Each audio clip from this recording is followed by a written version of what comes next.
Salut les baroudeurs, comme vous l'avez vu dans le titre de la vidéo, aujourd'hui je vais partager avec vous le contenu de mes sacs quand je voyage. Alors ça va aller de la simple paire de chaussettes jusqu'aux caleçons que j'emporte, mais également tout le matériel photo et vidéo que je me trimballe sur chacune de mes aventures. Également j'en profiterai pour vous partager quelques petites astuces qui pourraient vous être utiles pour vos propres aventures.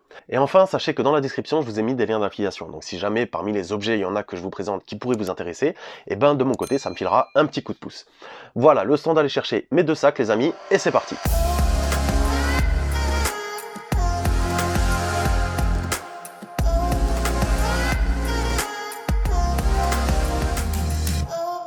Alors, comme vous pouvez le constater, je voyage avec deux sacs. Le premier sac, c'est un sac militaire très costaud que je vais porter au niveau du torse, et en fait, celui-ci va contenir aucun objet de valeur. Il va contenir uniquement mes vêtements, ma trousse de toilette, ma trousse de soins, ainsi que quelques petits objets que je vais prendre le soin de vous présenter tout à l'heure. Le second sac, c'est mon sac photo-vidéo, très costaud également, que j'affectionne particulièrement parce que il a l'avantage de s'ouvrir dans le dos. Et c'est dans celui-ci que je vais ranger, au-delà de mon matériel photo et vidéo, mon argent ainsi que mes papiers d'identité et les choses de valeur. Le fait qu'ils ouvrent dans le dos, ça a l'avantage que quand je me balade dans la ville ou dans le métro ou dans un endroit qui craint un petit peu, de ne pas vérifier à chaque fois derrière moi si quelqu'un n'est pas en train d'essayer de voler quelque chose dans le sac. Et c'est d'ailleurs par celui-ci que je vais commencer les présentations.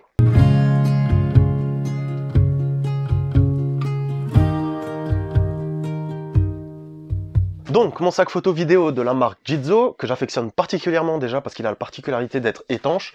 Donc, au niveau des tirettes, par exemple, ils ont mis une double protection qui permet d'éviter l'humidité, ainsi que en dessous du sac, une protection que l'on peut mettre directement sur le sac en fait, en cas de très forte pluie. Il a également l'avantage d'avoir plusieurs poches, donc on retrouve une poche sur l'arrière, enfin sur l'avant plutôt, où on peut glisser quelques conneries. On a des poches sur les côtés et on retrouve également une poche sur la sangle, très pratique pour glisser quelques pièces, où moi j'y range généralement ma chiffonnette pour essuyer mon objectif. Sur le dessus, on retrouve une poche de 20 litres. Personnellement, j'y range en général mes chaussures sales quand je suis en randonnée ou bien mes vêtements sales. Et à l'intérieur, voilà, on a ici deux poches, une poche prévue pour ranger une tablette et une autre poche prévue pour ranger un ordinateur jusqu'à 15 pouces. Le mien il fait 17 pouces, du coup il est dans la sacoche que je vous présenterai tout à l'heure. Enfin, pour ce qui est du contenu, donc là on a un filet de séparation sur lequel on peut ranger quelques vêtements également. Et à l'intérieur, donc le saint graal de tout ce que j'emporte avec moi. Dans un premier lieu, on a le drone. Donc c'est le Mavic 1, la première génération, voilà, qui commence à se faire un petit peu vieux avec ce qui est sorti dernièrement. Pour l'instant il fait le taf, mais je vais pas tarder à le changer. Le stabilisateur avec son trépied ainsi que sa batterie. Donc c'est le Ronin SC, très bon matériel pour ma part, je m'en sépare jamais. J'emporte également une batterie externe, donc celle-ci avec deux ports USB, elle m'a beaucoup servi quand je suis parti par exemple sur la Cordillère des Andes en randonnée et que j'avais pas de quoi recharger mon matériel, donc je rechargeais les batteries de mon appareil photo ainsi que de mon téléphone portable, du coup avec cette batterie externe. Je vous fais l'impasse sur le câblage et sur toutes les batteries que j'emporte là-dedans, avec quelques petits câbles et les cartes SD de rechange. J'ai également un petit micro, donc ça c'est le Zoom H1N. Celui-ci, il me permet en l'occurrence d'enregistrer les bruits d'ambiance quand je me balade, que ça soit dans un marché ou que ça soit dans la nature, ou encore les bruits de pas, histoire de retranscrire au mieux, de la manière la plus fidèle possible, l'ambiance sonore dans laquelle je me trouvais. Enfin, très rapidement, on a les filtres ND, on a le filtre polarisant et un disque dur. Donc ça c'est pour mon backup, ok. Donc quand j'ai enregistré mes plans, je vais mettre un double là-dessus que je vais ranger dans le sac et pas avec l'ordinateur. Ça serait con déjà si je perds mon ordi, que je pleure pour l'ordi, que je pleure également pour tout ce que j'ai enregistré là-dedans. Et enfin, évidemment les caméras. Donc au niveau des optiques, on a le 10-18 avec lequel je filme beaucoup les paysages et les monuments. Ma caméra principale, donc la 6600 avec dessus le 10-18, donc un petit peu de polyvalence histoire de pouvoir avoir de la flexibilité et un petit zoom puisque j'ai pas de téléobjectif. La seconde caméra, la 6300 avec dessus un objectif, c'est le 35 mm, le 35 mm 1.4. Au-dessus, je range un petit peu de matériel de temps en temps, en l'occurrence actuellement le Rode, donc c'est le NT USB de chez Rode. Celui-ci me permet d'enregistrer mes voix off. Alors celui-ci je l'emmène pas tout le temps, je l'emmène quand je sais que je vais partir longtemps et que je vais faire plusieurs pays. Vous savez que je fais des voix off sur mes vidéos, donc si je dois sortir une vidéo pendant que je suis à l'étranger, j'en ai besoin. Or si maintenant je sais que je vais rentrer au bout d'un mois, que je fais seulement un seul pays, je ne l'emmènerai pas avec moi, c'est un petit peu quand même encombrant. Et enfin, une multiprise. mais une multiprise internationale. Donc que je sois aux Philippines ou que je sois en Europe, je pourrais la brancher dans n'importe quel pays. Très utile, du coup, je vous suggère d'en avoir une avec vous. Voilà les amis, pour ce qui est de la présentation de ce sac. On retrouve normalement, théoriquement encore, un trépied sur le côté, mais c'est à peu près tout.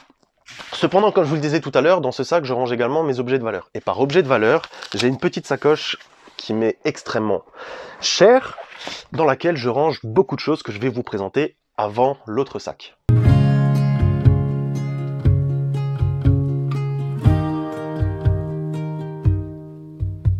Donc dans cette sacoche les amis, on va retrouver tout le nécessaire pour que mon voyage se passe sans accroche.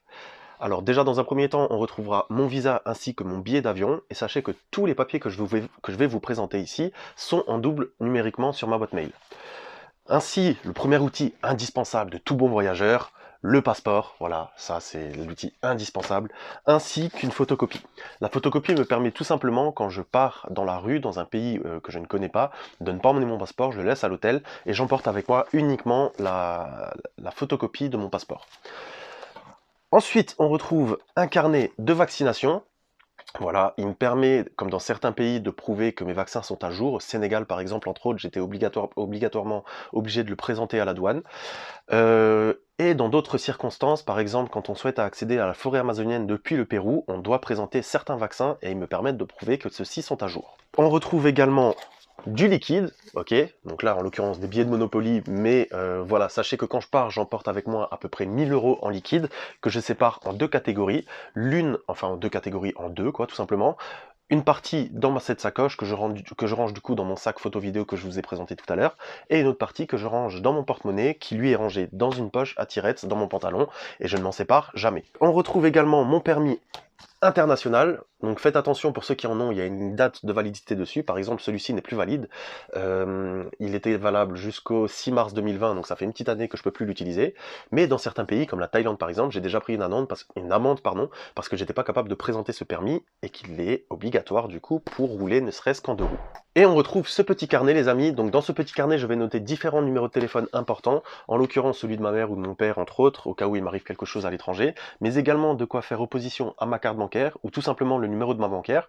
Donc celui-là j'en ai eu besoin un jour par exemple en Thaïlande, quand j'avais atteint le plafond maximal de ce qui m'était autorisé au niveau des retraits, j'ai dû appeler ma banque pour pouvoir demander à ce qu'on augmente le plafond. J'avais plus aucun argent sur moi, j'avais plus de monnaie, même pas un centime. C'était un peu problématique. On retrouve également le numéro de mon assurance rapatriement au cas où voilà, il m'arrive quelque chose de grave, ainsi que mon groupe sanguin. Des informations que je pense que tout bon voyageur doit avoir avec soi, c'est pour ça que je vous les présente, donc pensez à les faire si ce n'est pas déjà fait. On va passer à la présentation de l'autre sac les amis, c'est-à-dire mon sac qui contient mes vêtements et ce que j'emporte avec moi en fonction des pays.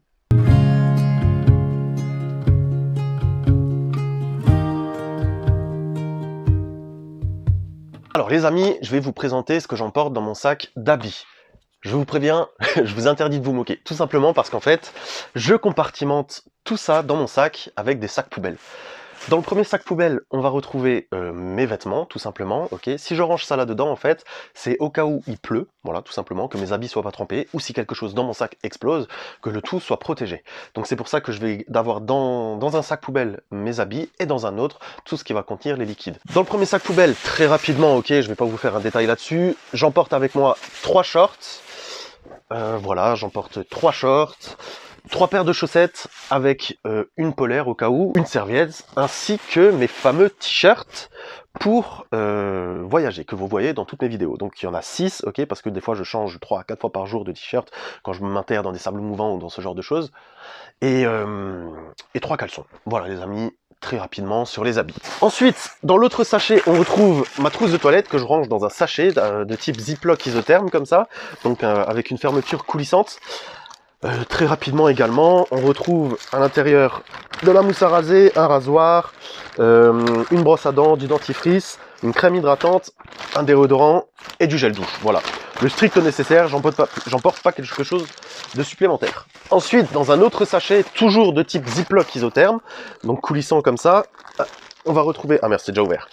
On va retrouver là ma trousse de soins avec quelques pansements, de l'anti-moustique, des médocs contre le mal de ventre, du paracétamol et un outil très important que pour le coup je vous suggère d'avoir tout le temps avec vous, une couverture de survie. Tout simplement parce que au-delà de son utilisation principale, à savoir protéger du chaud et du froid, elle permet de faire plein d'autres choses. Par exemple, se protéger du vent quand on est en camping, vous plantez 2 piquets de bois, vous la tirez entre ces 2 piquets, et grâce à ça, vous serez protégé du vent. Également, quand vous êtes en camping toujours, elle vous permet de vous protéger de la pluie quand vous la dressez au-dessus de votre tête, et dans des cas beaucoup plus rares, vous pouvez l'utiliser pour faire des signaux de détresse grâce au soleil.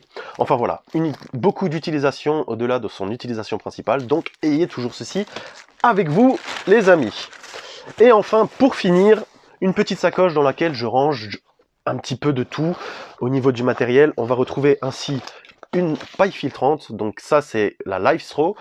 Cette paille permet de boire dans n'importe quelles eaux, toutes les eaux qui ont été stagnantes, de la boue ou quoi que ce soit, on peut boire avec. Sauf dans l'eau de mer, voilà, on peut pas boire dans l'eau de mer, mais dans toutes les eaux vous pouvez boire, et c'est du testé, approuvé, et j'en ai déjà eu l'utilisation dans des pays où l'eau n'était pas potable au robinet. Ensuite, on retrouve de la ficelle. Celle-ci me permet tout simplement d'étendre mon linge quand je suis en camping. Une boussole. Donc la boussole, tout simplement pour savoir où se lève et se couche le soleil afin de faire mes prises de vue au bon moment, au bon endroit plutôt. Une frontale. Voilà, inutile de vous dire à quoi ça sert, hein, tout simplement pour m'éclairer la nuit. Quelques mousquetons. Ceux-là, je les utilise entre autres, par exemple, pour les mettre sur les tirettes de mon sac. Donc j'attache 2 tirettes ensemble et ça me permet un petit peu, quand je suis étourdi ou que je fais pas attention, de protéger mon sac que je porte à l'avant. Et ils me permettent également, quand je suis en camping, de pouvoir m'aider avec des nœuds. J'ai également avec moi un allume-feu, donc dedans il y a un petit peu de pétrole. Celui-là il est très pratique parce que même quand il y a du vent, quand il fait humide, il fonctionne quand même. Voilà, j'ai juste à faire ça comme ça et ça allume ce que j'ai envie de cramer. Et pour finir, il est où? Voilà, un couteau tout simplement, voilà, pour quand je suis en camping, il va m'être très utile, ou des fois quand je suis dans des endroits qui craignent un petit peu, histoire de me défendre. Voilà les amis, pour le contenu de ce sac, j'ai fait l'impasse, normalement sur rien, j'ai juste été très bref, parce que j'ai pas grand chose à dire là-dessus, à part sur la couverture de survie que j'estimais indispensable de vous présenter. Je vais finir cette vidéo en vous présentant la sacoche de l'ordi, j'ai un petit truc à vous dire par rapport à ça, et puis je pense qu'on aura fait le tour de tout ce que j'ai à vous présenter.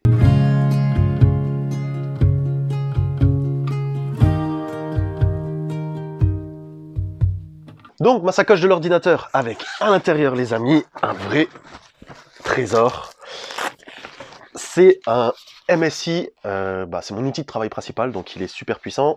C'est un MSI, à l'intérieur on retrouve 32 Go de RAM DDR4 pour ceux qui s'y connaissent un petit peu. On a un i7 10e génération ainsi qu'une RTX 2070.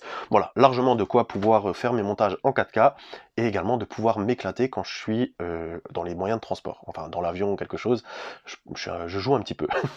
Voilà, mais ce que je voulais vous dire à travers la sacoche d'ordinateur, tout le monde ne le sait pas, mais c'est que quand vous prenez des longs courriers, donc quand vous voyagez loin, à l'autre bout du monde, dans l'avion, vous avez le droit à un bagage à main, à un bagage en soute, et également à un petit sac, un sac à main ou un sac ou à une sacoche d'ordinateur. Et c'est compris à part du bagage à main. Et ça c'est très important parce que j'utilise cette possibilité en rangeant là-dedans du matériel qui me permet d'alléger mon sac afin que potentiellement il puisse uniquement passer en bagage à main et pas en bagage en soute.